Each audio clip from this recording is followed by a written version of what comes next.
right, DNA. Okay, I talked about how science doesn't know really what they're dealing with DNA. This is a point I want to bring together because we talked about fire letters in one part of one workshop, and then we talked about other aspects of DNA in another. This will bring it together a little bit of how these two things work together. Okay, the scalar wave programs. Now we learned up here that DNA are actually the observable portions, chemical translations, of scalar wave programs that exist in the morphogenetic field. Okay?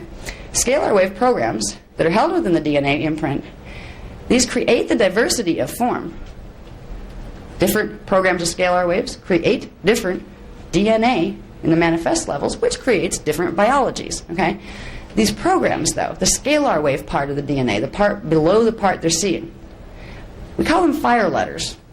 That's an ancient term that was used in Enochian teachings.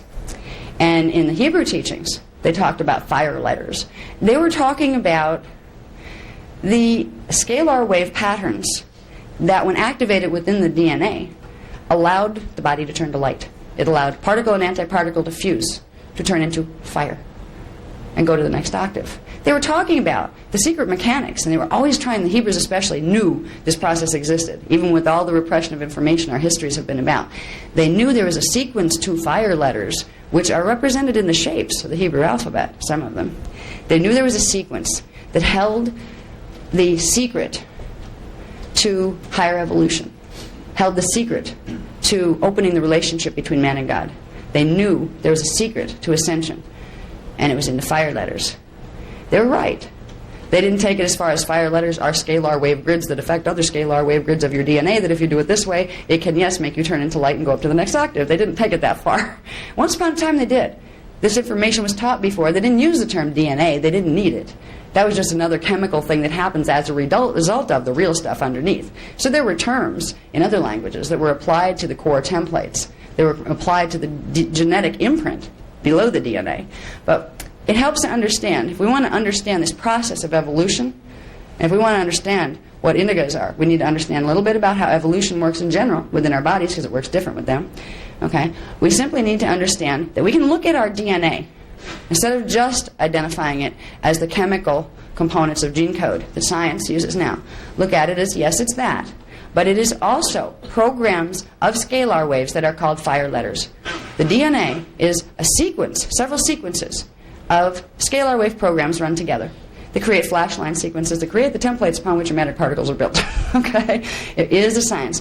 Simply expanding our concept of DNA into the concept of sequences of fire letters upon which the chemical translations manifest will begin to help us understand the process of biological transmutation, which was our original imprint. We were not meant to die.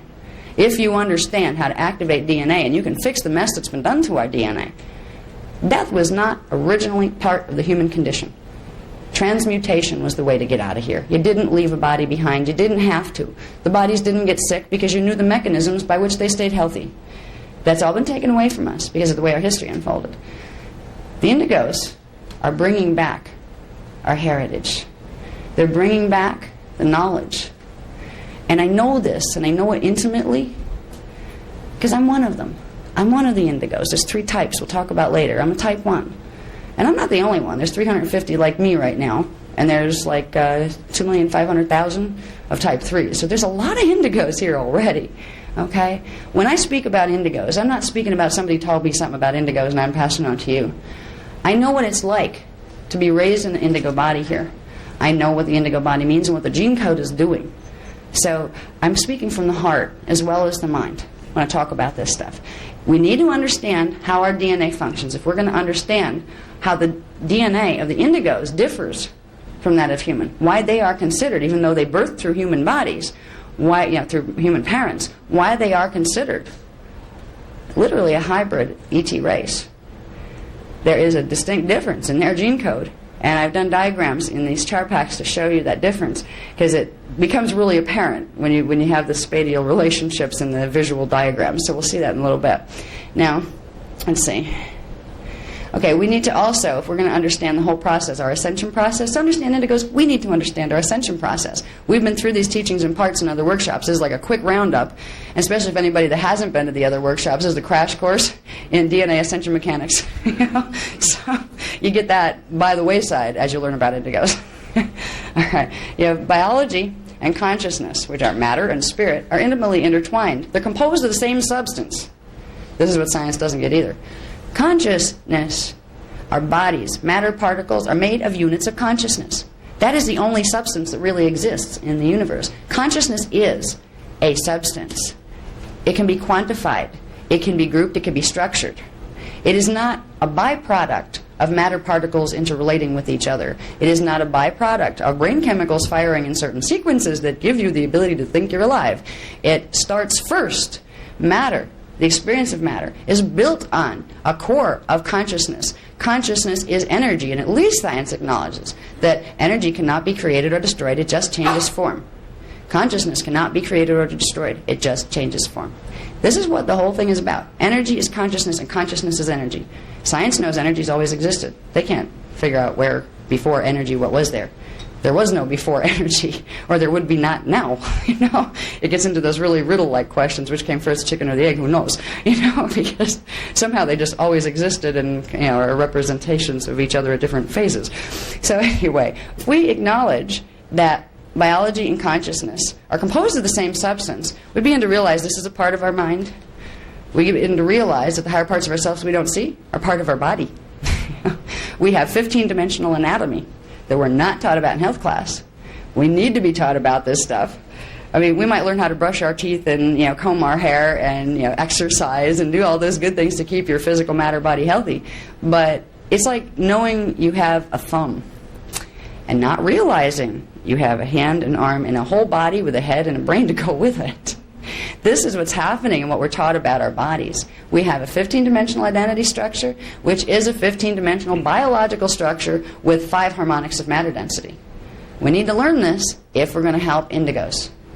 Because the awakening process, the process by which a soul who comes in here and then has the ability to awaken, to remember who it was before so it can remember what it came to do, requires a knowledge of the 15-dimensional identity. You come in here, the gene code shuts down. Those levels of consciousness that were in the higher fields block out. The gene code blocks them out. If you don't have the mechanics here available, say, okay, when that happens, here's how you fix it. Here's how you open up the gene code to bring the rest of you back in. You just stay that way. Indigos are going to stay lost. And that will be a real shame if that happens. Because a lot of them are just going to backfire, and they're going to be like firecrackers holding too much energy, and they're just going to explode. Others are just going to fade and just drop the bodies and leave if they can't awaken. A lot of them go into drugs in the teens because it numbs them. They feel things that they can't put words on yet, and they don't have a belief framework to understand themselves yet.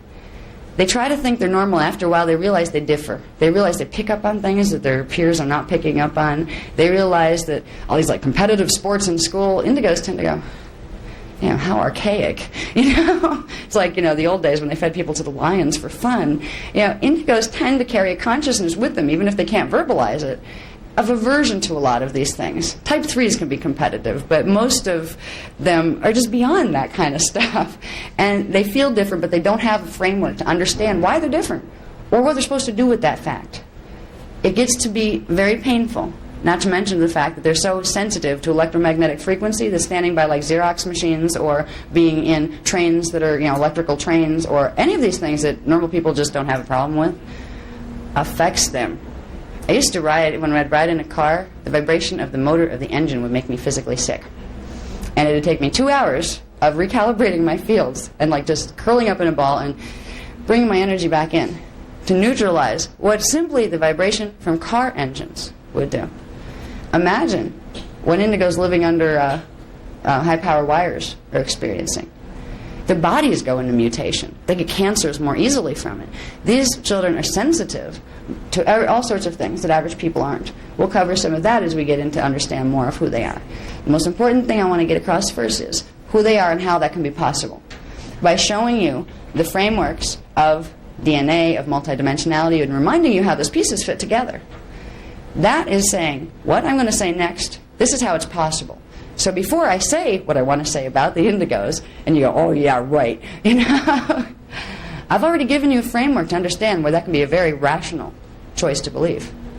So that's why I do it this way. I try to break the information down in a way that your logical mind, that just like everybody's logical mind here has been programmed in a certain way by society, that, well, if this, and this aren't met, then it's not real to me. I won't listen. I want people to listen about the indigos and understand who they are. So I have to give the framework. So you can say, well, I don't know if I believe it yet, but I see how it could be possible. If she's right about dimensional structure and DNA and all that stuff, it really could be happening, couldn't it? You know? So that's the level of opening that I want to make in the consciousness. The people in this room are great because most of the people have been through workshops and they've been already familiar with the paradigm. This is the way, if you want to get across to other people, particularly if you happen to be in the psychology area, in the psychology fields or anything like that, or in medical fields, you need to realize you can't just dump it on people because they're going to say, you're absolutely nuts, and if you happen to be in the professional community and let it slip, you're going to be blacklisted big time. You know, they will harass you. You know, if you push forward with movements about it, they will probably try to suspend your licenses and really, you know, mess with you. The government organizations and stuff that control things. This has to be very quietly, an understanding that has to be very quietly and gently moved in to the masses of our race. And it's only going to touch the most intelligent levels of our race who are willing to come out from the old programming and say, you know, maybe it isn't the way we were taught. They're willing to learn something new. But everybody can learn to do this. If you realize, if you explain a little about dimensional structure to somebody, if you're talking to your scientist colleagues or friends like that, say, okay, this is how dimensions work together. Where did you hear that? You know what I mean? Well, some person's teaching it, but anyway, you know, don't get into me or who I am. Or it doesn't matter. What matters is, oh, I learned it anyway. Let's get to the point. This is an interesting way of looking at things, don't you think? And I've heard that those children that they're having such problems with, actually, it's about this for them.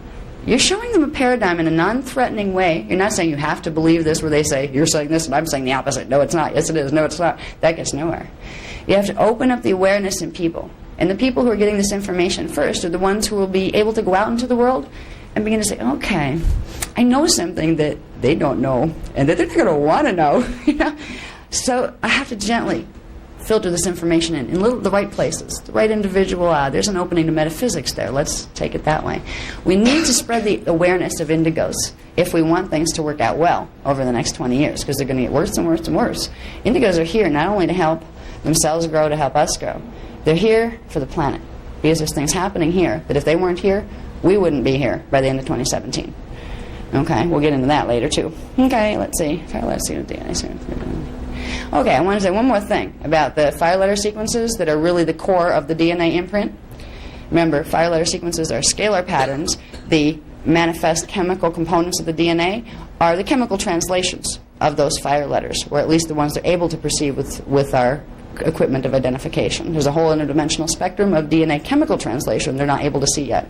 Anyway, so we have the 5-letter sequences of each DNA strand correspond to each dimensional band. Each dimensional band in that whole structure, morphogenetic structure, 15 dimensions, each dimensional band is a scalar grid, and it has a specific amount of scalar patterns. Each dimension has 12 subfrequency bands, which means it has 12 flashline sequences that we talked about before. Okay? These flashline sequences are really what the DNA is, the scalar patterns of the DNA. The flyer letters are the flashline sequences. So not only do our DNA and do we have fire letters that form our morphogenetic structure, the whole universe is composed of these. The whole dimensional structure itself, the progression from consciousness to matter and back again, there are specific structures of scalar waves that are fire letters. Each dimensional band has a certain configuration of flashline sequences, fire letter sequences. When a form is built up to become manifest and to come down in through the matter densities down into here, it will take on, in its pure form, the arrangements or flashline sequences of each level of the dimensions. So there will be a part of you in your individuated flashline pattern that adopts the flashline patterns of D1, of D2, of D3, of D4, all the way up the 15-dimensional scale. This is reflected in your DNA fire letters. Your DNA fire letters are supposed to be, when they're operating properly, a small version replica of the fire letters of each dimensional band. And by progressively bringing them into activation where they begin to flash on and off, you progressively expand your consciousness and de-densify your matter. This was the process as it originally worked until they started pulling things out of the flash line sequences and twisting the fire letters. Distorting your fire letters is distorting your DNA. And that's what happened to our race. Is one of the reasons the indigos are back. Okay, we can go past that one now. Okay. Now, the Diamond Sun 12-strand DNA matrix. People who have been in the workshops before understand that I've talked about the original human imprint being a 12, not a 2-strand DNA pattern. This was the original design. There is an original design, which means somebody designed it. The DNA imprint for the human form. What we have right now are 3 active strands. That's all. We get 3-dimensional consciousness because we have 3 strands activated, which allows only 3 dimensions of frequency, scalar wave patterns, to translate through the hologram into manifestation. Originally, we were supposed to have 12 strands. Now, the strands don't look like this. This is a diagram that I use to show relationships of strands to each other. And to show you, there's other diagrams that in other courses on the DNA that I get more into, I show you what's contained, the basic codes contained in each strand. So this is a diagram. This is not how, if you look real close down into your morph structure, it's going to look like that. There are geometrical relationships of these scalar wave grids that have very specific, what they call geomancies, or angles of interrelationship. This is not those. This is simply a way to show you strand content, strand amount, so you can compare what yours was supposed to be when you were originally designed as being a human consciousness, what it is now, what it needs to grow back into being, so you can reclaim your ascension codes, which are your appropriate fire letter sequences that correspond directly to the dimensional bands. This is what our evolution is about here, even without the indigos. This is what we have been trying to accomplish all along down here on planet Earth, was to try to rebuild our original imprint because it was shattered at one point. It's a morphogenetic field that had 12 primary fire letter sequences, flashing on and off sequences. Some of those frequencies were completely pulled out. The flashline sequences just didn't exist anymore, which threw off the whole calibration of how consciousness related to itself. This is DNA mutation. Mutation of fire letters, distortion of fire letters, distortion of scalar wave patterns translates into DNA mutation, translates into perceptual distortion. We have been living for 200,000 years under perceptual distortion caused by DNA mutation. We have been trying to re-evolve back into the 12-strand DNA pattern, which means each one of these strands, each line here represents a strand. That represents a flash line sequence, a fire letter sequence, that corresponds to one dimension, that corresponds to one dimension of your consciousness. 12 strands implied 12 dimensions of consciousness embodied in a human form, which is an avatar identity that's capable of moving its vibrational rate where it wants to, appearing and disappearing at will, and manifesting in 4 harmonics of matter density wherever it chooses. That was our original potential. We have the ability to reverse mutate that, and I've done workshops on that, and that's what our programs are about. I have the Tangible Structure of the Soul program here, which is the beginning. Cathara Healing is the second level. We're learning to reverse mutate the mess that our DNAs turn into. If we realize our consciousness that we use to, if we think a thought, we are making a waveform. If we hold an image in our mind, we're not just imagining things, as psychology would love to try to get us to believe. We are creators created in the image of the original creator, which simply would think, and thinking, by the process of thinking and cognating, would create many morphogenetic fields within itself. We do this. Every time we think a thought, we're creating a thing in scalar form. We're creating a template that something will manifest upon.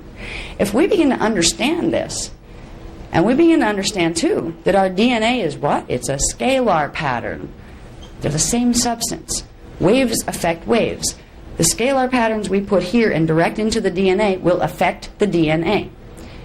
You can reverse mutate. You don't need scientists and laboratories and fancy equipment to do this. All you need is to know how to use the equipment you came in with, your mind-body-spirit system. And this is what we teach, how to begin the process of repairing this DNA so we can get our higher levels of consciousness back. So all this stuff they talk about that seems so far out to many people becomes common knowledge, because on your higher dimensional levels of identity, you already know this. You don't need me to teach you there because you already remember. Here we just forgot because the DNA code blocked it. So we're in a process of remembering, not creating something that doesn't exist. We're just remembering what was always ours, which was the 12-strand heritage. It's important to realize this heritage because if we want to understand indigos, we're going to be able to start seeing, with understanding this heritage, how they differ from the basic human imprint in a good way. But it's kind of mind-blowing. If you consider right now, we're working on 3 strands of activation. We're actually, I think, what's the next one there? I want to show the root race chart. That's a ways up, huh? There we go. Okay. Now, we're aiming for, our evolutionary objective is the 12-strand pattern. Okay? We're on 3-strand right now. This is the overall pattern that we have been involved with for many millennia. The 12 tribes and the earth seedings. We're a part of a huge, huge, long-term evolutionary experiment that has been ongoing for many, many thousands of years. This is the 3rd time this race, our race, was seeded on this planet. It got wiped out the other 2 times. And that some of that history is in the Amenti, Voyages Amenti book. Much more of it is coming in the new books, if I ever get time to write them, because more of it, I have been accessing more. But we need to understand something. There's a pattern in a design that's absolutely beautiful to the evolution of a race. Imagine you're a very high being up there beyond matter density. You're going to create a race. You're a creator God. Not the big God, but a smaller God. We're all faces of God. We all have creative ability. So you're going to create a race of beings. This beautifully designed, eloquent plan was created by which would have 12 tribes, 7 root races, and 5 cloister races. The root races would be a period of time on the planet where one type of being that had one of the strands, one of the flash line sequences, moving the consciousness through this certain time period, would create evolution of one DNA strand. That's what each root race did. And to get here, it implies you have incarnations in the earlier root races, or you wouldn't have 3 strands. The way you got to be a 3-strand being was to have evolved first through the earlier root races, which are Polarians and Hibernians. They are actually an etheric matter race that started on harmonic 3 of Earth, which is called Gaia. The physical root races started to come in down through here with the Lumians. All right. They were evolving strand 2. In our seeding, these already got wiped out. We're back up here. They reseeded them again. These 2 were all right. They reseeded from number 3, root race 3, Lemurians. They were working on evolving strand 2. So everybody in this room and everybody on the planet, to be here in a strand 3 body implies you have Lemurian incarnations in your cellular memory that gave you the flash line sequences and fire letter sequences. Associate it with that time period. Associate it with strand 2. Associate it with the 2nd dimensional frequency bands. Okay? These were here 73,000 years ago. That's when they got seeded here. Now, with each root race, there was a cloister race that came in with the purpose of 2 things. First, the cloister race would come in first and birth through the root race potential. The cloister race was a bigger flashline sequence DNA. It had more strands. And out of that, smaller versions would come to evolve the particular strands of the lower parts. So each root race had a cloister race affiliation. 75,000 years ago, the first race to come in physical were called the Urantrians. They had in their flashline sequence of birth strand 2 plus 7 through 12. Now notice with all the cloister races, they have whatever the single strand is that their root race went with, but they also have strand 7 through 12. They held the potential of the 12-strand pattern, anchored it here into the race morph field, so it would be a potential for the races. Because if they just came in with one strand, they would have stayed one strand.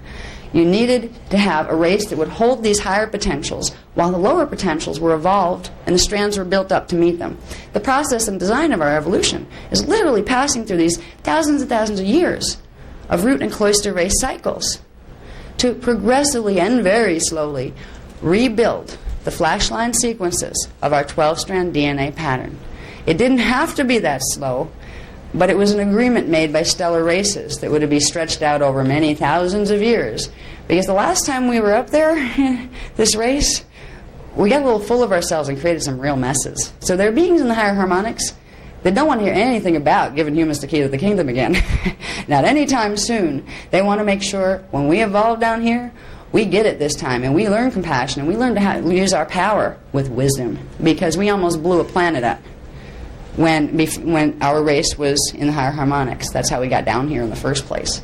So there's a lot of politics going on in the higher harmonics with the beings who reside there as far as how much humans are going to be allowed to know.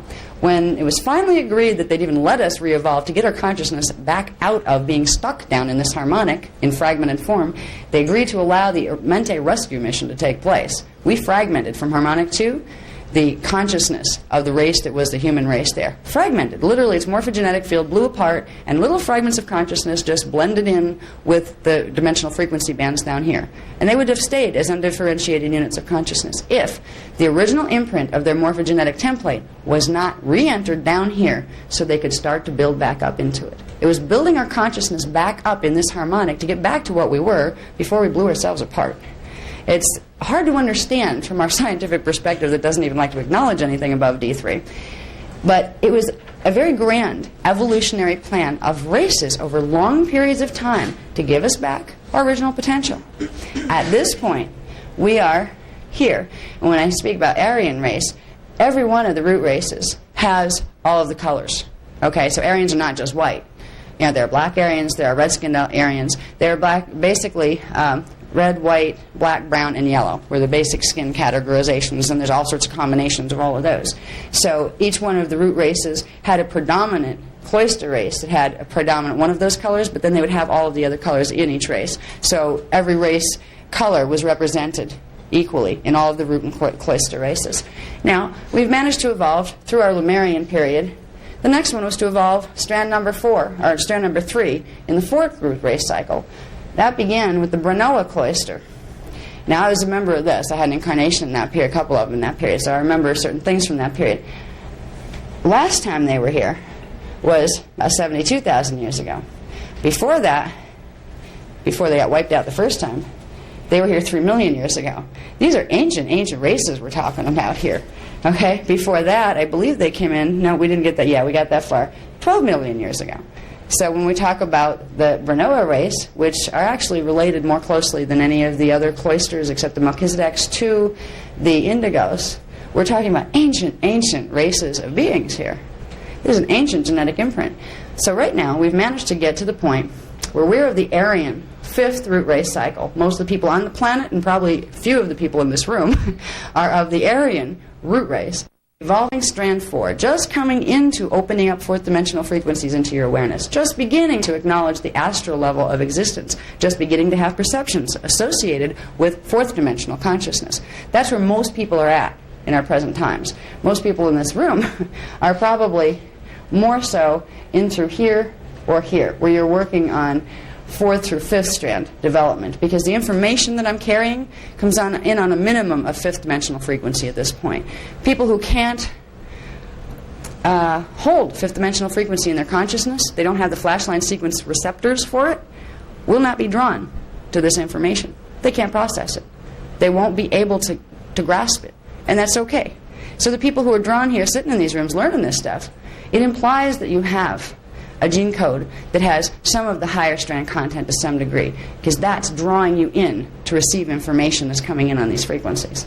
But most of us, most of the people on the planet walking around out there in Sleepersville, are of the Aryan race, just beginning strand 4 activation. When we see that, and then later we're going to see what the indigos are, there's a striking difference here. Okay. All right, these guys, the Aryans started about 65,000 years ago. They came out of the Haibiru cloister. Now, the Haibiru is not the Hebrew. They're different. They're two different race strains, interrelated, but different. Okay. The Haibirus were working on strand 4 plus 7 through 12. They were here about 68,000 years ago. When we look at our race lines here, and I can go right down to telling you, as far as races that exist on the planet now, where they came out of, what matrix they came out of. I'm not going to do that, because right now the consciousness on this planet would take that information and use it to hate each other more. They would use it to divide themselves and to point fingers, I'm better than you are, and to try to dominate each other. So there's a level where I won't plug in the final plugs to tell you, what this race is, what that race is, what that race is. But I will mention what the Hebrews are, because actually all of our seeding has to do with the Hebrews that came from the race cycles before, when everybody got destroyed. Okay? We've had Hebrew-Egyptian lines. This is where all of these root races and all these cloister races came out of in this third seeding, out of the Urtites 800,000 years ago. That's when this whole third seeding process came into being. Back down here in seed number 2, which was like from 3,700,000 years ago to about 848,800 years ago, that's when we tried this before. So, same root races, same cloister races. Didn't get very far. But some of the individuals from the cloister races here survived. And they were taken to other planetary systems. Some were taken to inner Earth systems. We got the Hebrew strains in through here, right at the end. It was an attempt to save the declining races here, because they were getting into genetic mutation through Anunnaki visiting and messing with the gene code. Is a mixed cloister race. We have the Hybiru, which is the fifth cloister that goes with the Aryan root race.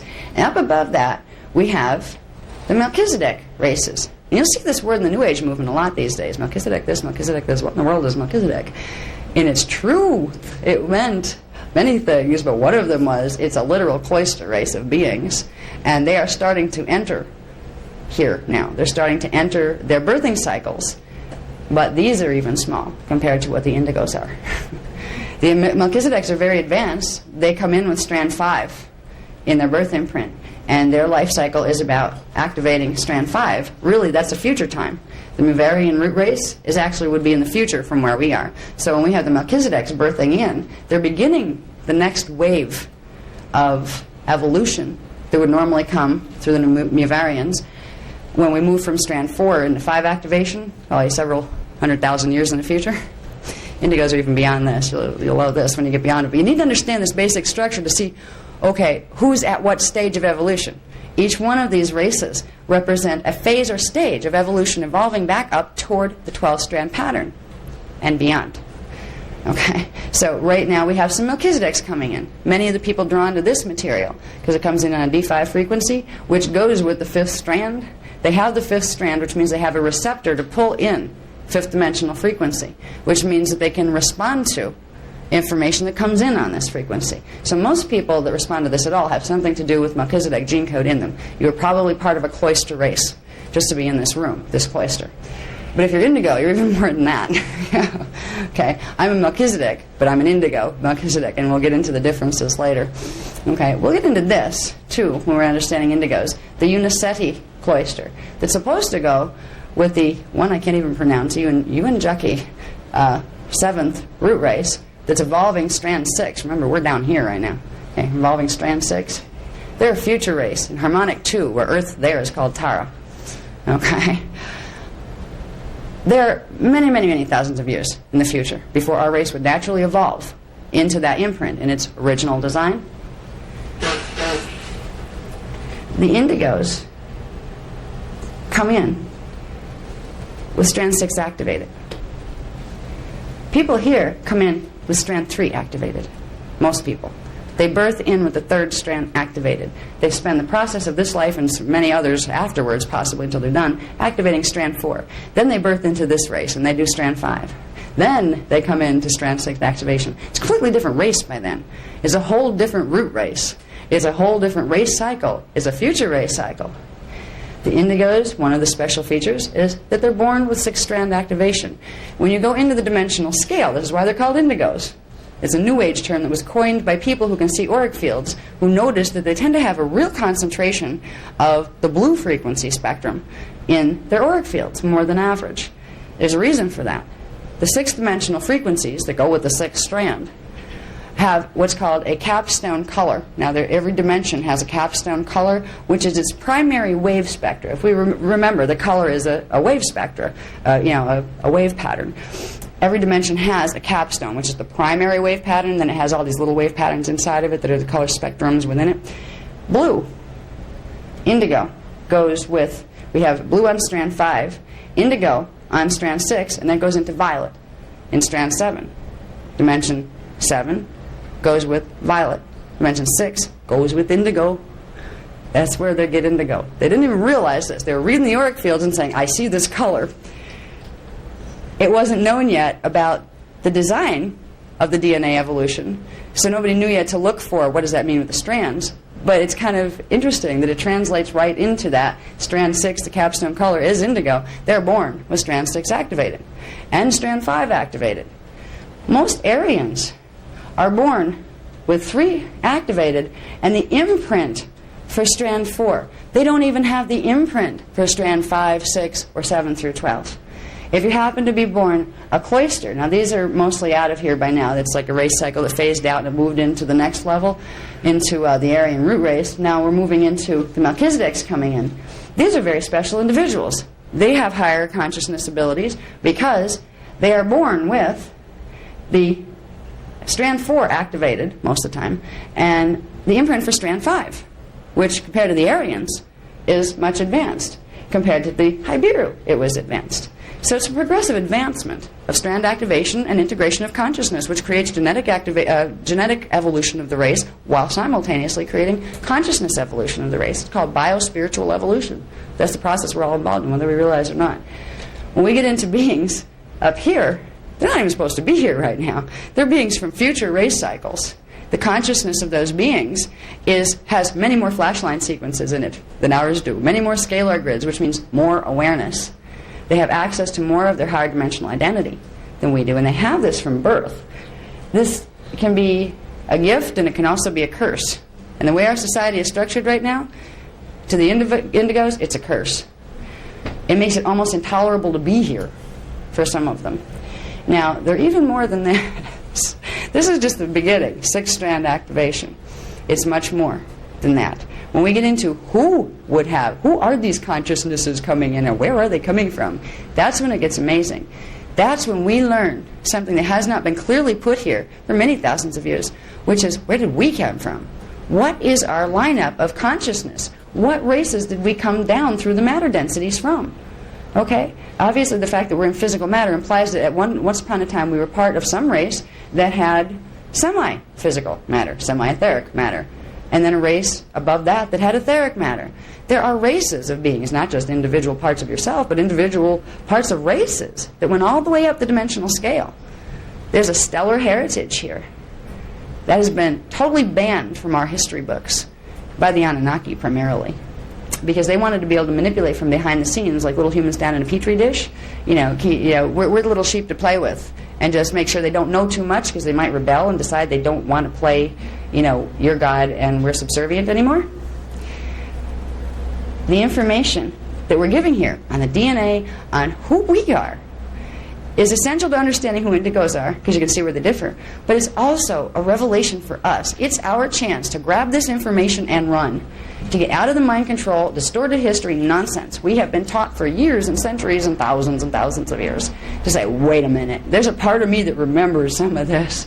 I did come from somewhere higher, and this is the way it works. That's when you throw out the history books and say, all right, let me remember how it works. Let me remember how to reclaim this. Let me remember how to do cellular transmutation, for one. That would be really great. I don't have to incarnate down here in the densities anymore. Yes. Yeah, you'll start to remember.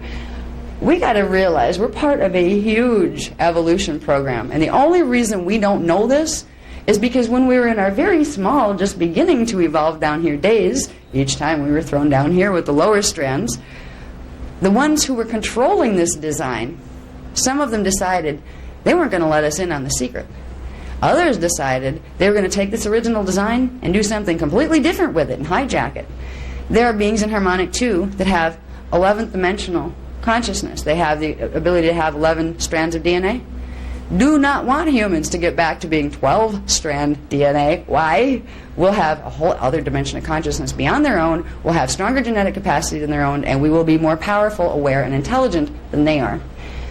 We will be a force to contend with, because we will realize at that point what they did to the evolutionary cycles of our race here. And they're very nervous that we may be very upset when they find out how, by being so helpful, they mutated this race, where it took many more thousands of years to move through this design than it was supposed to. It was not supposed to take all these millions of years to get the 12-strand pattern back. That happened because continually races that did not want this race to evolve back into what it was made sure they interrupted the evolutionary cycles, or hijacked it, or mutated it, or took it this way, or took it that way, just so it doesn't go back to the 12-strand pattern. Many of our religious teachings were purposely seated there to put us in subservience to some God figure, not teach us the ascension mechanics at all, and to make sure we never realized that we were embodiments of Creator. We didn't need middlemen. We have power in the fact that we are part of Creator, just like those higher beings that like to play God are. They didn't want us to know this. Our race has been mutated repeatedly. This is one of the reasons why the indigos are back. Because at this point, if it doesn't get changed, if some intervention isn't done, our gene code is going to go right down the tubes, and we will completely lose as a race this capacity. It will be mutated out of the potentialities down here, and we'd have to reseed the whole thing all over again. The ones in higher harmonics who have assisted us in getting this far are very tired too. They're tired of it getting to a certain level and collapsing again. It's like trying to build a snow fort, and every time you get to the roof it falls in, and you have to start over. After a while you say, maybe on to another project. You give up. They don't want to give up. The ones who are really our elder races, what we came out of, they don't want to give up on our evolution here. But if they let it get any further down, if it goes any further down, it's going to be a whole other race. This race that we're turning into now, by the mutations we carry and by amplifying those, will completely block out our ability to reclaim the 12-strand pattern. We will become something that was not particularly foreseen or intended, a different type of consciousness that is three-dimensional, stuck in three-dimensional phase lock, will always be finite until it burns itself out and turns back into dust, dust into dust. If we evolve to the 12-strand pattern, we will be able to progressively accrete or bring to ourselves the higher levels of consciousness, move out of incarnation cycles in harmonic 1 up into harmonic 2, then up into harmonic 3, and move our way out of density while retaining our memory and our sentient identity. If you take that potential away and you cut something off at the 3rd strand, what you're doing is making it so they can get up to the 3rd dimension, 3rd-dimensional consciousness. At that point, the body shuts down and dies.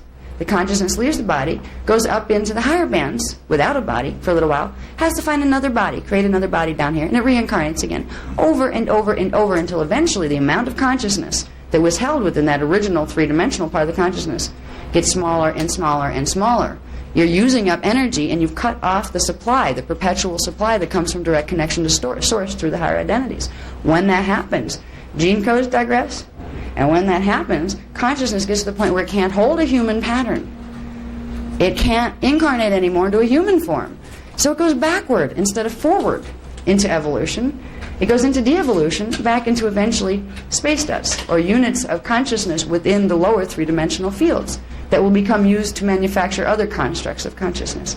You can always be you're always part of God, and you can do it in 2 ways. Being sentient, fully aware of who you were, who you are now, and your whole identity and consciousness are intact, or you can simply not be self-aware at all and exist within God as part of the substance that God creates with. It's up to us whether we want to evolve up into cognition or simply be space dust to be used for other beings who have cognition that are creating things. We're always part of it. We're always part of the universe. This is always part of it. This has been our plan. This has been what we have been denied for very, very long. I'm going to put one more out before we go. What we got there? All right, we'll just go back to this. I'm getting told I need a break here. Are you guys ready for yeah? All right, am I throwing too much at you? Really hydrated today. Yeah, we didn't even find out what indigos really are yet. Yeah. Once you find out what it means as far as identity, it's mind-blowing. It really is. It's. I'm very relieved because it took me till I was 35 to finally understand what the hell I was. Okay, to put it bluntly, I knew I was different. That became very, very obvious. It became extremely obvious when from the age of like 7, I had beings from other dimensions coming in and taking me through portals into inner earth and training me and doing all sorts of things that, forget even trying to explain to a psychologist, they warned me not to. I was told, don't even go there. This is between us. You will understand someday. And progressively, we worked with it. But I am so relieved. I finally understand what I am because I understood the stuff about the DNA and the levels and dimensions. The indigos are coming, and it's a real relief to me because I'm not alone. Yeah, and neither are the people. There may be indigos sitting here right now that you don't know you're an indigo yet either. I didn't know when I first came in. I just knew, boy, was I different. There was something that didn't quite fit here, and I progressively had experiences that took me further and further into paranormal land, extraordinary experience. And I couldn't understand for a long time why. There may be people here that by finding this information, you have a new framework now. You might be saying, do I fit into that? Maybe I do. Gosh, maybe I'm an indigo. And when you start to realize what that means in terms of identity, who you are that's coming in here, you start to have some self-respect and start to get your priorities together, because you say, oh, geez, yeah, I'm an indigo. That resonates. Oh, my God, I did come here to do something. I'm starting to remember what I came here to do. I was part of a World Service team. We're here to try to stop pole shift. The indigos are here for huge reasons that our scientists are not even ready to fathom. And we'll talk more about pattern. Now, if you look at each one of those lines, a strand of DNA, which is a primary flash line sequence of scalar waves that hold the consciousness, each one is a frequency of consciousness. Taurinicium, 12-strand humans, could hold 12 dimensions of consciousness in a hominid form and would have full access to transmutational mastery in 4 harmonics, 12 dimensions of consciousness and of dimensional field, which gives them access to, by the way, 12 dimensions worth of time continuum cycles, because time cycles and time continua are all connected to these flash line sequences. We get a linear time progression because of the orientation of the DNA flash line sequences to that of the dimensional bands, and that's a whole other workshop too. So we'll just get into this for a minute. We have what's called the 12-strand diamond sun silicate matrix DNA pattern. That was the Taurinicium design. Before that, there was something called the double diamond sun, 24-strand DNA matrix. What that meant was, you take a Taurinicium and you take its antiparticle double. You take the 12 strands from here and the 12 from there and you put them together and you get something else entirely. It transmutes to a whole different life form that has the ability to hold 24 dimensions of consciousness. It has the ability to hold the memory banks of particle and antiparticle Earth, Terra, and Gaia. It has the ability to be simultaneously aware of itself in the various time vectors, not just one single vector consciousness like we have here. When we're dealing with indigos, we can begin to start understanding that by looking visually at the difference between a 12-strand and here is a 24-strand. Some of the indigos are born with this genetic configuration, and they're not the ones with the highest genetic configuration either. Okay? So I'm trying to show you relationships of things here, dimensions to levels of consciousness, so you can understand what indigos are when they come in. We can do heritage now, honey. Thank you. Okay. Now, we'll get into our heritage. This is the part I'm excited about being able to bring out, simply because we have been denied this information for over 200,000 years on this planet. Most of us don't even think there was anything before the Sumerians appeared spontaneously out of nowhere, from what I hear in the history books. We have a heritage that goes back billions of years, but there is a heritage that goes upward, a vertical heritage, not just a heritage down here in harmonic 1 cycles. But in harmonic 2, there was a race that the harmonic 1s came out of. Our harmonic 2 race was the Tauriniciums, and our 12 tribes down here came out of that. Up in harmonic 3, etheric matter density, there was another race that the Tauriniciums came out of. This is where we start to understand indigos. Okay? We have to begin understanding the whole process by realizing that any hominid life form, or that having a human-like type form, began in harmonic 4, pre-matter liquid light density. In the Lyran star system, if we look up in Lyra, that's actually a location in our morphogenetic, in the universal morphogenetic field, in that area of the morphogenetic field, but on the 4th harmonic. It is a system of liquid light. It's pre-matter before it takes on etheric matter density. It's called the cradle of Lyra. It's also called the Christos. This is where the whole Christ issues come from. It's a level of consciousness, it's a dimensional reality field, a harmonic reality field, that holds the original pattern that the levels of matter density into form were built on. We were all seated through the cradle of Lyra, and all of the races in this time matrix, believe it or not, and this is where the whole concept of coming out of the one begins to make sense, All of the races came through a seed race that took on hominid form. The seed race came out of something before even hominid form, came out of a collective of consciousness, a gestalt of consciousness. And that goes up into the energy matrix levels, the ultra-terrestrial levels of consciousness we talked about that aren't even dimensionalized anymore. Those ascended mastery levels of identity, they're like cosmic families of consciousness that exist in pure scalar wave form. They're not even dimensionalized anymore. They don't experience space-time matter. They're eternal. We're all connected to them. To understand how life forms got into manifestation in the first place, you need to understand they came out of there. Then they dimensionalized into the dimensional structures, broke themselves down, and created shifting in the flashline sequences to create particle bases and the experience of perceivable matter, which is a hologram anyway. In the cradle of Lyra, in our time matrix system, our 15-dimensional system, life was seated there. And it was seated primarily, the hominid forms came out of a cosmic family of consciousness that if you take its vibrational rhythm and translate it into sound in the English language, it comes out to the word Melchizedek. There's things about language we don't understand either. That it's all about vibrational rhythms.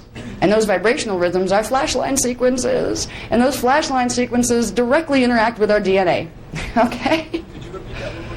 I don't know if I can. I said that so fast, I don't know if I can repeat that one more time. Yeah, can I repeat that?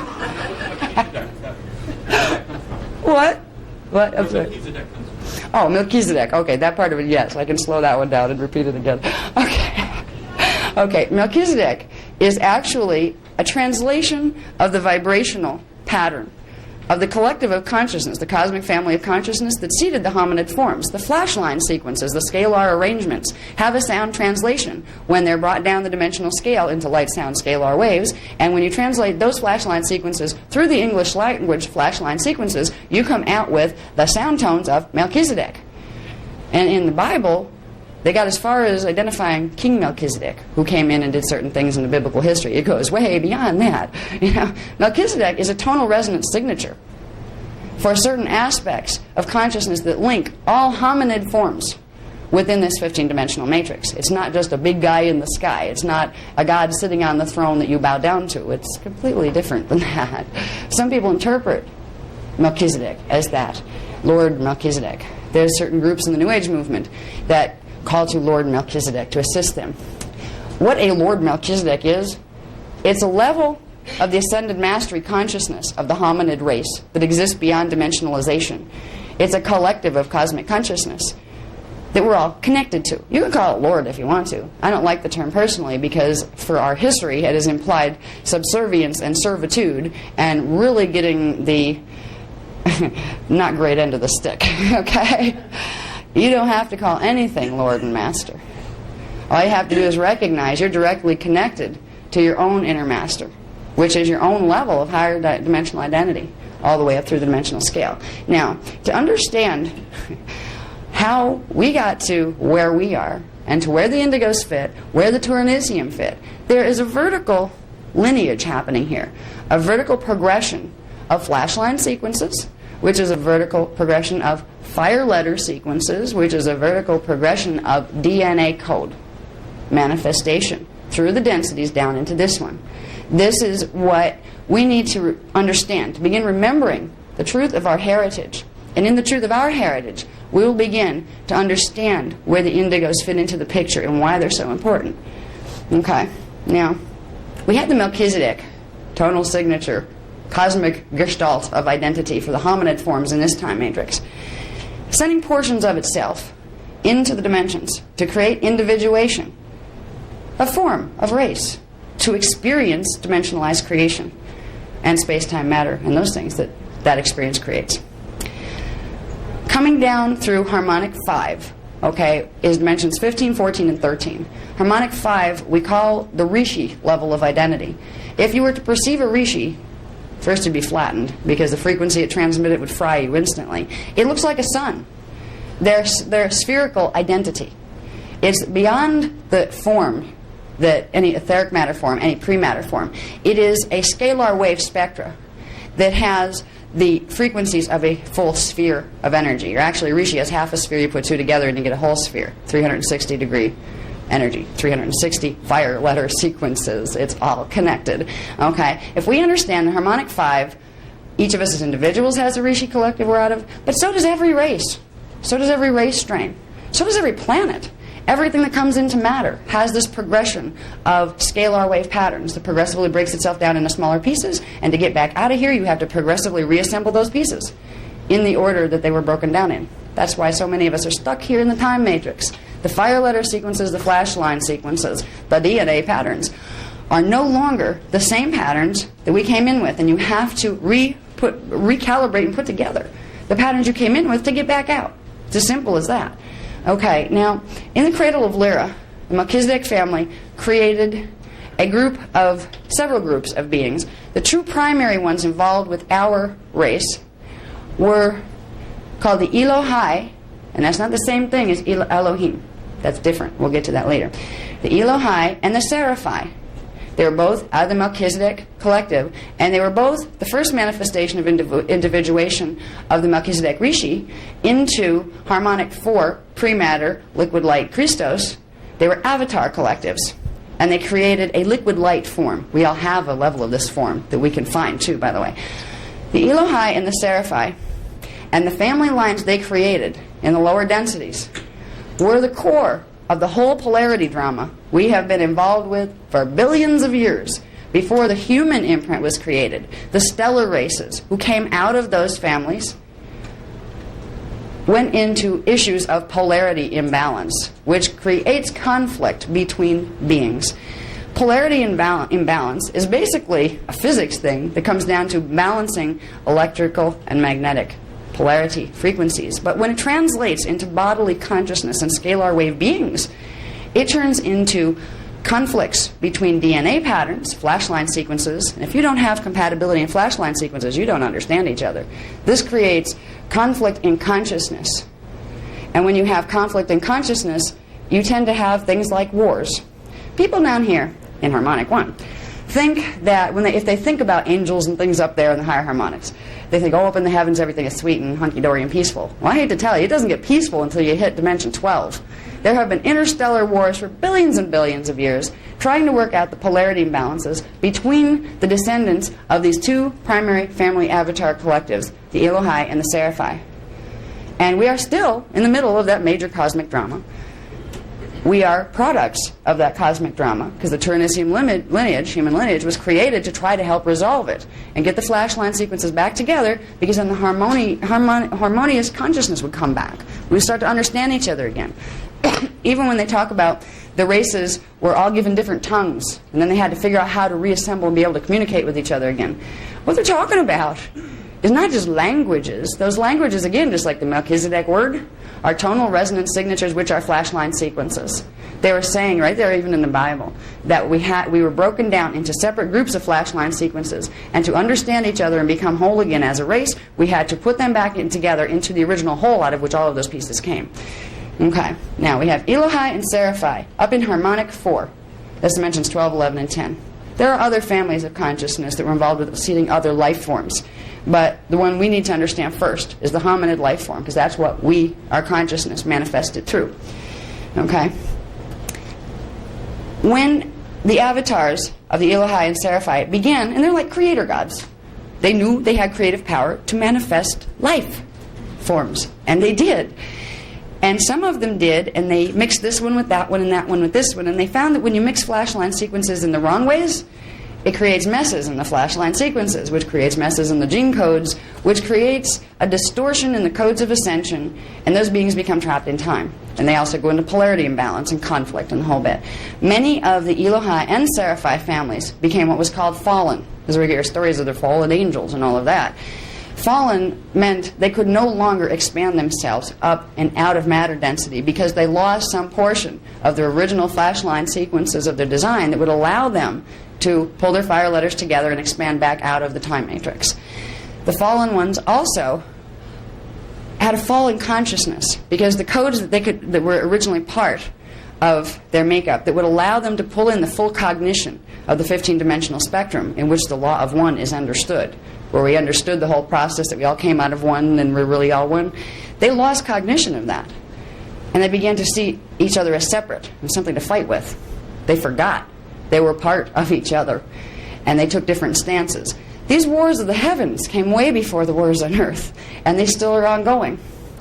Now, out of those two families, the Melchizedek cloister, all right, which is like the highest level of the Melchizedek signature that retains the full codes of ascension all the way up through the 3 levels of the energy matrix, beyond the 15-dimensional scale, those 3 other levels, the triadic, polaric, and echadic levels. There are other sets of fire letter sequences. They're part of the Melchizedek cloister, collective that holds that sequence as the potential so everything can get back out of time eventually, is called the cloister, the Melchizedek cloister.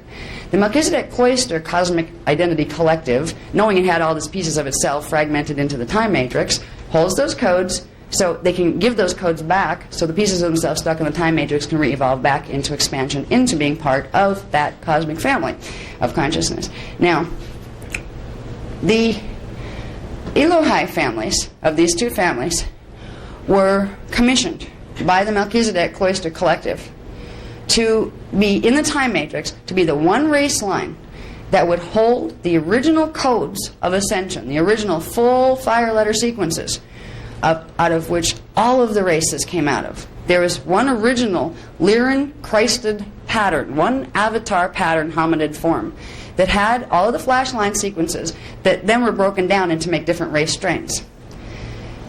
The Elohai family were appointed as the ones who would retain within their manifestations the coding that would allow all of the others to plug in and get their codes back so they could get out of time. The group of the Elohai family that was commissioned to do this was called the Emerald Order of the Azurite Council. This is where we get Azurite Temple. Okay? The Emerald Order is an ancient group of beings. So far ancient it loses its meaning in our context of time.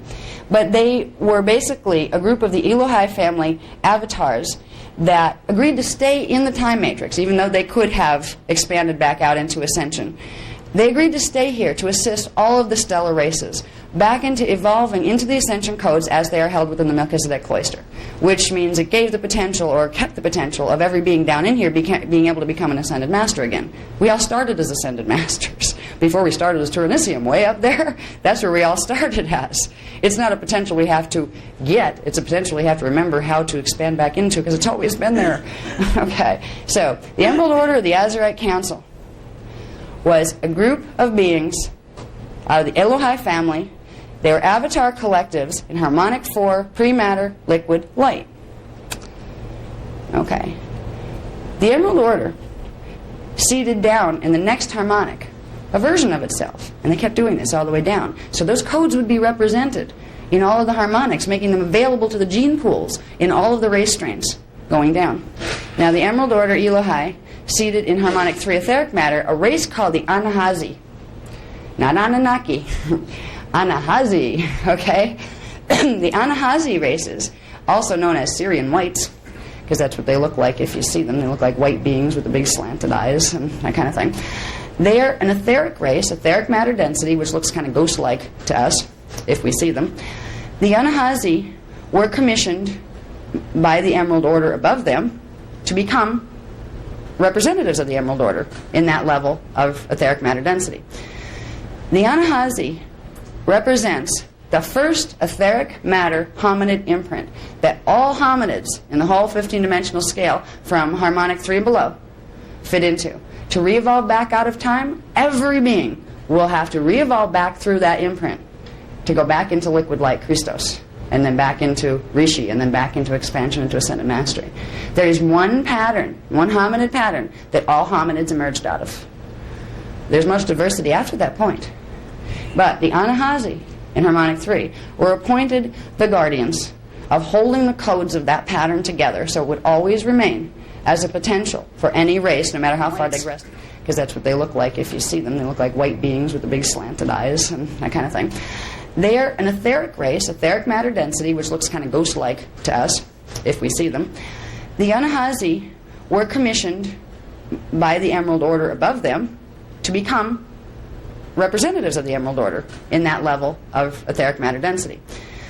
The Anahazi represents the first etheric matter hominid imprint that all hominids in the whole 15-dimensional scale from harmonic 3 and below fit into. To re-evolve back out of time, every being will have to re-evolve back through that imprint to go back into liquid light Christos, and then back into Rishi, and then back into expansion into ascended mastery. There is one pattern, one hominid pattern, that all hominids emerged out of. There's much diversity after that point. But the Anahazi in harmonic 3 were appointed the guardians of holding the codes of that pattern together so it would always remain as a potential for any race, no matter how far digressed it got and how far the codes and flashline sequences got messed up. So you have the Anahazi in harmonic 3. In harmonic 4, we have the Emerald Order of the Azurite Council. Now, the Azurite Council part comes from the ultra-terrestrial collective. You have the Melchizedek cloister, and that has numerous families within the non-dimensionalized levels of the energy matrix, ultra-terrestrial families. The Azurite Council is the primary head family in the Melchizedek cloister organization. They kind of direct what happens in the time matrix here. So the Azurite Council is, they're ascended masters, ultra-terrestrial collectives of cosmic consciousness, if you want to look at it that way. So we have up in ascended mastery levels, Melchizedek cloister. Then we have the Azurite Council, which creates the Emerald Order, of the Elohai, which creates the Anahazi. The Anahazi were originally seeded into what we look up in the sky and see as the Lyran system, but in harmonic 3, etheric matter density.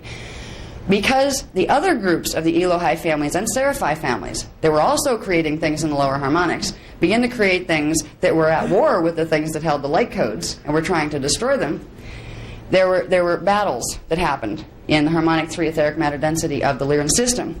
And the original planet that was supposed to be the planet that went with Earth, Gaia, Terra, Earth, all of that lineup, was actually destroyed. The morphogenetic template for this planetary system was blown apart, and this planetary system was plugged into something else, but it wasn't its original flashline pattern, its original scalar pattern. The Anahazi race from Lyra and harmonic 3 had originally been inhabitants of that etheric planet. Now we have Gaia as etheric Earth. Gaia became something different because of what happened one harmonic above with the avatars. We had a pattern. Our Maharic shield of the planet was called Aramatana. Okay? The Anahazi and the Emerald Order were the guardians of Aramatana, the planetary flashline sequences, not just the hominid flashline sequences. In harmonic 4, that pattern was literally blown up. What that translated down to in harmonic 3 was the races of Lyra, the Anahazi races, fled. There was a group of them that kept the Emerald Order coding that was moved to a different part of the morphogenetic structure of the harmonic 3 universe, which corresponds to our Sirius star system. So they began as Lyran, and then they became Sirian. So the Anahazi, which is the original race imprint for all the hominids, that carries the full ascension codes for not just us, but everything else in this time matrix in hominid form, are considered Lyran, Sirian, Anahazi, the Sirian whites. They seeded the Azurite races, which some people who are doing contact, ET contact and stuff, they know this, the blues. There's a blue race. It's shown in the mythologies of Hindu literature. It's shown in Egyptian literature. Blue people.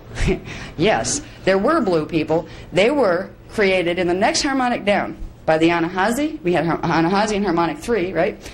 Harmonic 2 in the Sirius star system. The Anahazi created the Azurite race, the Sirian blues. This is our lineage. This is our stellar lineage before we became human. The patterns we had to pass through just to get into a human imprint. Okay, so we will all, in our higher levels, have what at this point is future time incarnations that are in each of these race streams. Okay, now I have to take this piece by piece because I can really confuse you if I don't try. Okay, the Lyran, Sirian, Emerald Order, Anahazi, and Azurite genetic imprint.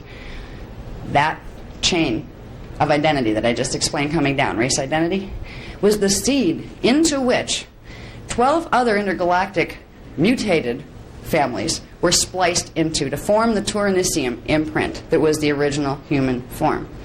It was the seed coming down from Emerald Order, or Melchizedek, down through Azurite Council, through Emerald Order Elohai, into Anahazi, into Azurite Syrian Blue Race, finally into the Turanicium race, and then the Turanicium race into the 12 tribes that became the human race. This is our stellar heritage. These are the genetic, the scalar wave, the flash line sequences we need to reaccrete into our DNA in order to get ourselves into full expansion out of the time matrix. Right now we just got to worry about getting the gene code started enough to get through the changes that are going to be happening in the next 12 years. Okay? But that is the progression. And it's the first time this has not been convoluted. Because for thousands of years, some of the races from Harmonic 2 would come in and make themselves look like creator gods. Like the Elohim, which are different than the Elohai. Okay, you want to put up the next one? We'll get into this because this is causing lots of confusion these days.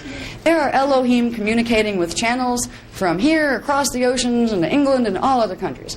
They're starting to talk to their family down here. They're starting to talk to the humans, and what many of the Elohim are saying is, "We created you. Just listen to us and we'll teach you how to be good humans." They're not teaching you ascension.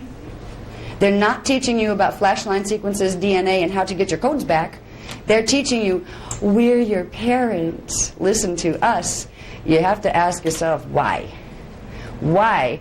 If they know, and if they're up there, they already know this stuff, why are they not teaching what the Azarites are teaching, which is the mechanics of how it works, so you can put it together and become independent and grow up to be just like them, because they don't want you to grow up to be just like them. They're parents that are a little nervous that the kids might grow up and be more than they are, and they don't trust us totally.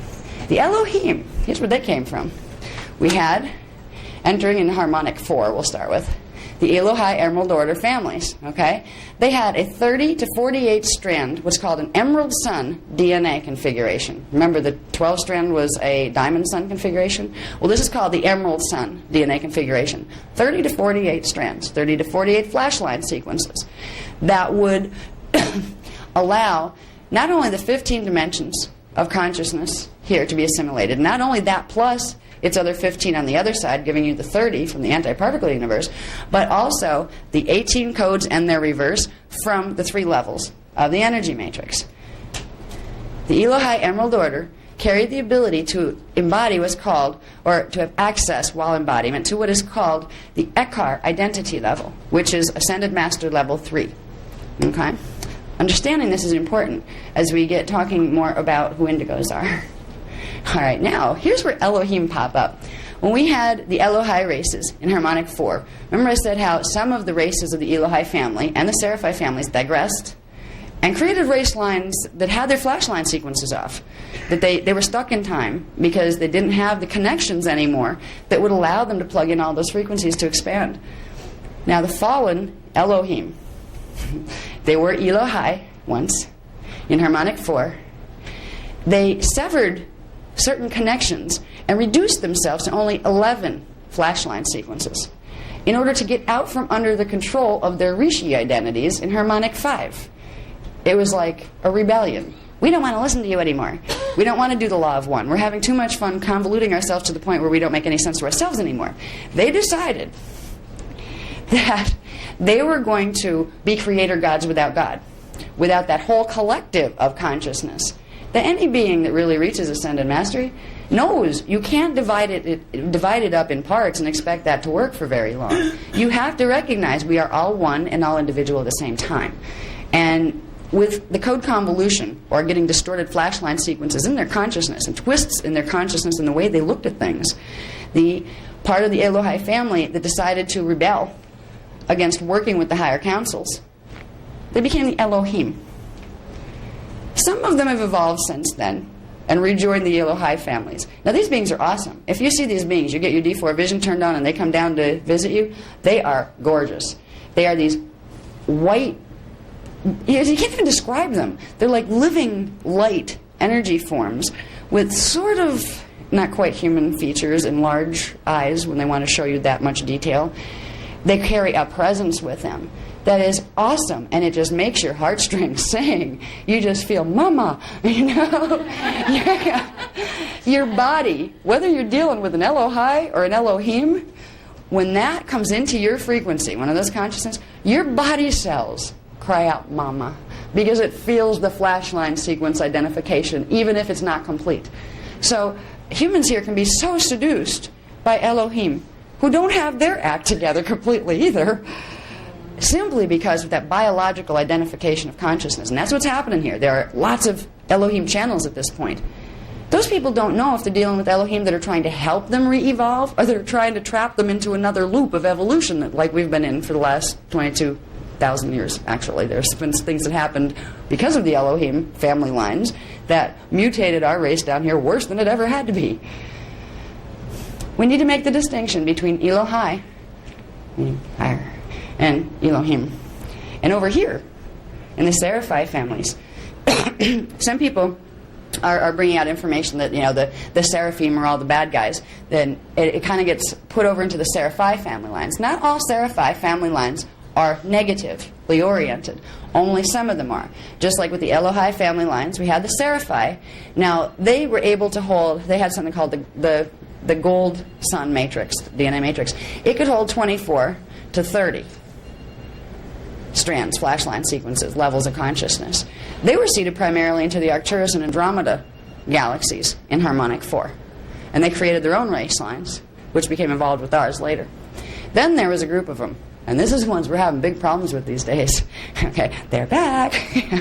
All right, the Seraphim, that again, just like the Elohim over there, decided we're going to run our own universe, don't want to cooperate with the higher guys anymore, created their own race strains. They unplugged their flashline sequences to get out from under the impulsing coming from their higher parts and reduced themselves to a 10-strand pattern, but at least they could rule in 10 dimensions of reality. When a being or a group of beings cuts off part of their flashline sequences, there's a little catch-22. They become finite unless they feed off other things.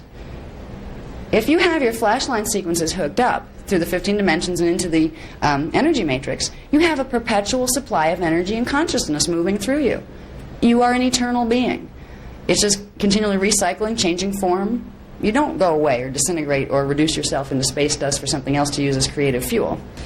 When you sever the strands, you become a finite being that has to take energy from something else in order to self-sustain. That's what this group of Seraphim did. Now, these are in harmonic 4. These are avatars. They're liquid light, dark avatars. They created race strains down the harmonics, just like the good Seraphim, or Seraphai did, just like the convoluted Elohim did. And these guys aren't quite as messed up as these guys. Okay, the Seraphim are the ones that created the real big nasties, as we call them. The Elohim are like in between the two. And the Elohai are the ones who still retain the codes of ascension for the races. What the Seraphim created in the next harmonic first was one of the major things that have given us problems here.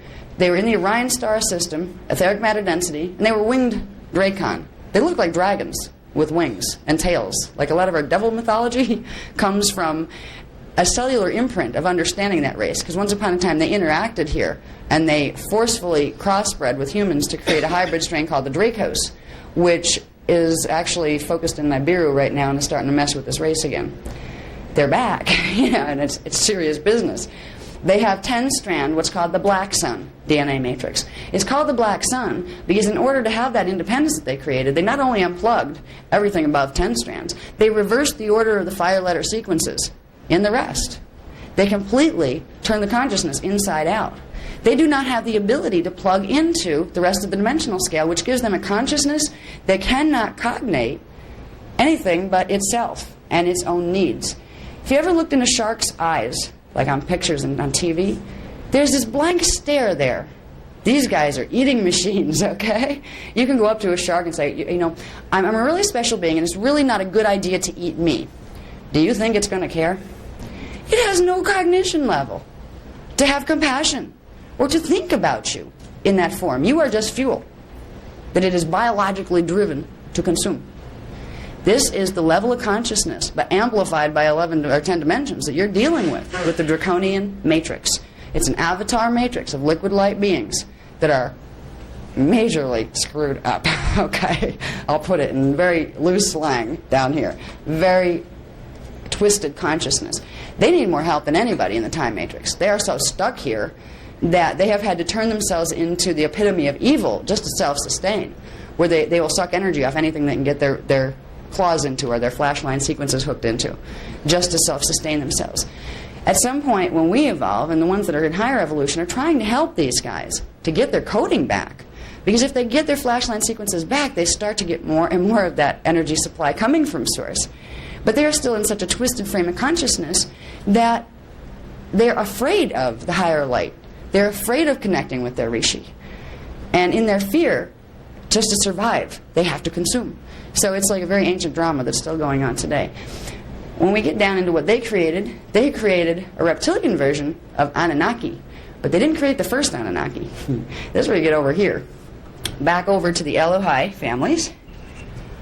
Remember, the Elohai families in the next harmonic down, harmonic 3, created various things.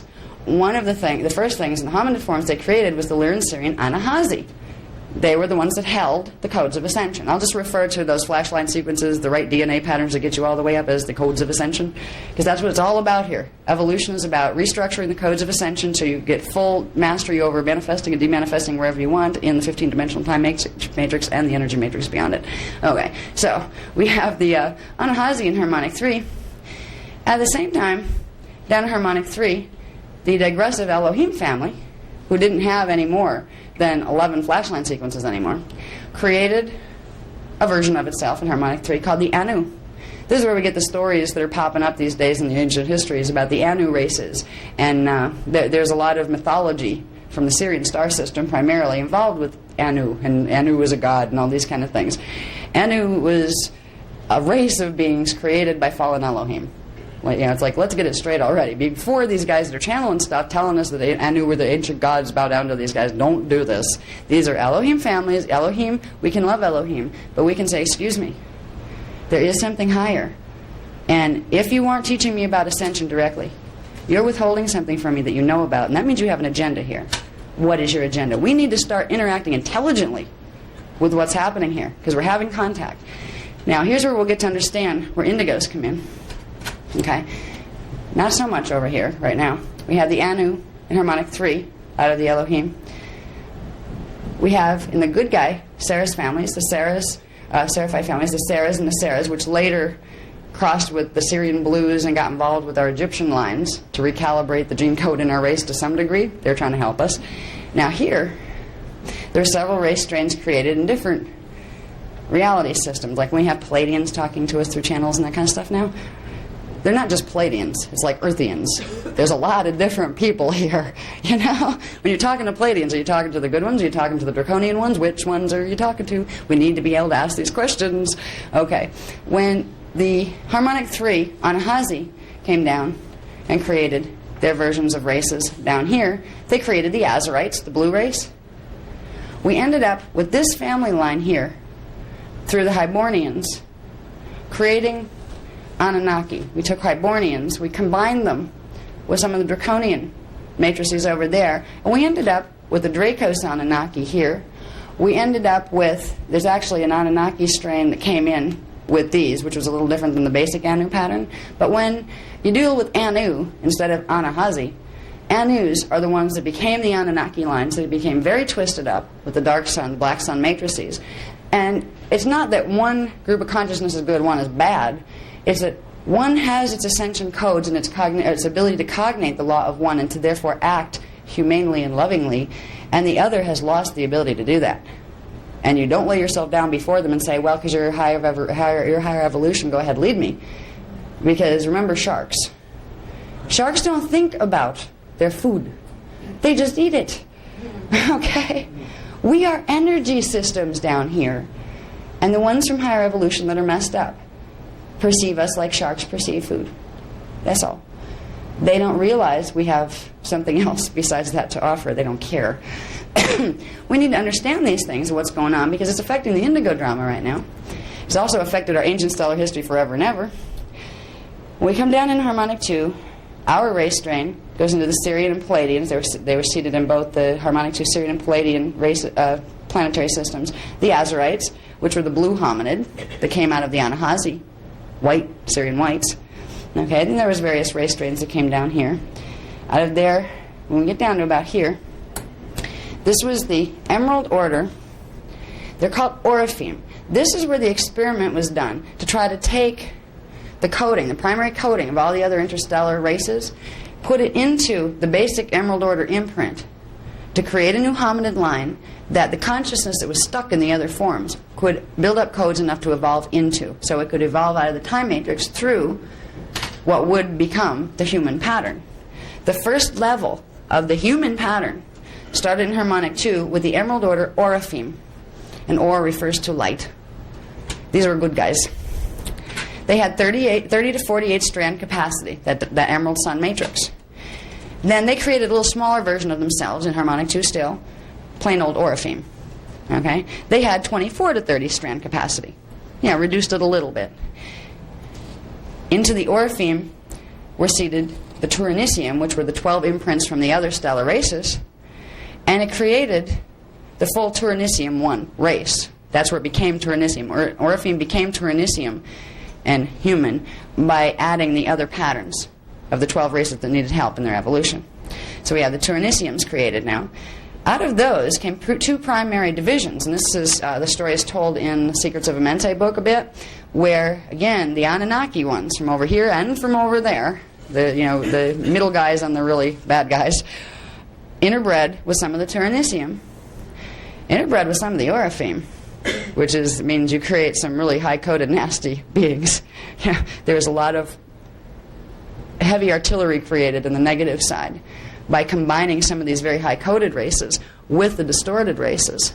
Like the Azrael, they were actually avian, getting the wing things from the Seraphi lines. They were blue, and they became with the dark angels in our history. They were the real negative dark angels that have messed with us for a very long time. So I showed some extra stuff that I don't have to cover here today on these charts, just so you see where some of the pieces fit. So if you hear somebody channeling Palladians, put up your Maharic seal, that pillar of light, before you go in, just in case they're transmitting frequencies that you don't want in your flashline sequences. Okay, now we get down here again. Orifeme came from Emerald Order, Orifeme, Turinicium.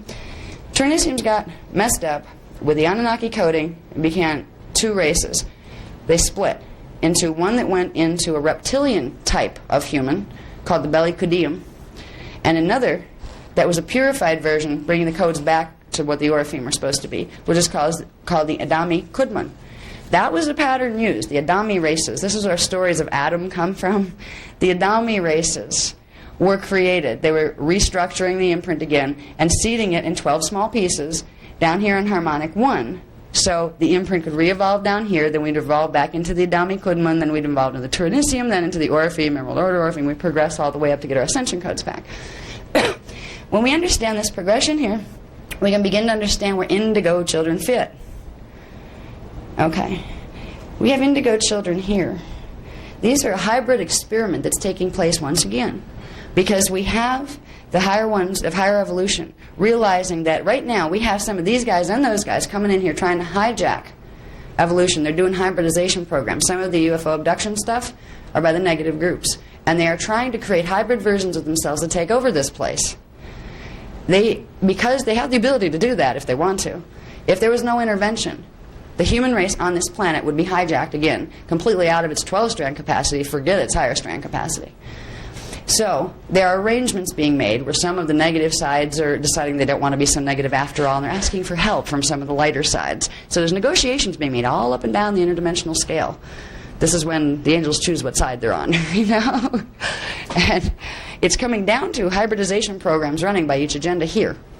We have the Elohim running their particular agenda, which is more interested in helping the Anunnaki races, since they were their Anu races, than helping the human race by itself. They don't want to hurt the human race. They're just willing to take the human and combine it with Anunnaki, realizing that the Anunnaki code is so strong that it will override the 12-strand. The Anunnaki will pick up the missing 12-strand and get its code, but it will unravel the human gene code back to a 10. It's not an evolutionary experiment that's in our best interest. It's in the Anunnaki best interest, but at our expense. That's why it's not endorsed by the Azurite Council or the Emerald Order. It is supposed to be win-win for everybody. In the law of one, there are win-win solutions that everybody can get what they need from. This matrix is not cooperating with that. Some of them are going to be coming over on this side the more weird things get between now and 2012 when it all comes to a head. Over there, they just want to take over the planet because they want the stargates that are at the center of this planet. They don't care what they have to do to the race here. They want one world order control. They're trying to do mind control here. And they're trying to hybridize a version of themselves here that can take over the planet. That's their only concern of the human lineage. It has codes that are compatible with the atmospheric conditions on Earth. They're trying to get that higher coding to bring in their higher levels of consciousness into form here so they can become the dominant force of this planet. Then we have these guys, the good guys over here, saying, you know, these guys don't stand a chance if we don't intervene. And they have intervened. That intervention is the indigo children. The indigo children are hybridized gene code that, that involve the full coding that goes up. They're not just Adami imprint humans. They're not just Turnisium with the 12th strand. Some of them are Orifeme with 24 to 30 strand capacity. Some of them are Emerald Order. The indigos returning, the indigos coming into this race cycle where they normally would not belong, and the only reason they're being put here is because we're in big trouble if they don't come.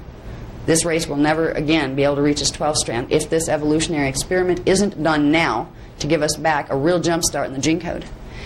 You're not dealing with Turnisium souls incarnating here.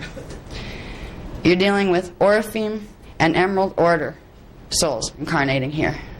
What they are Elohai from Harmonic 4. These are avatars that are connected directly to their ascended master levels of consciousness. Some of them are Ekars.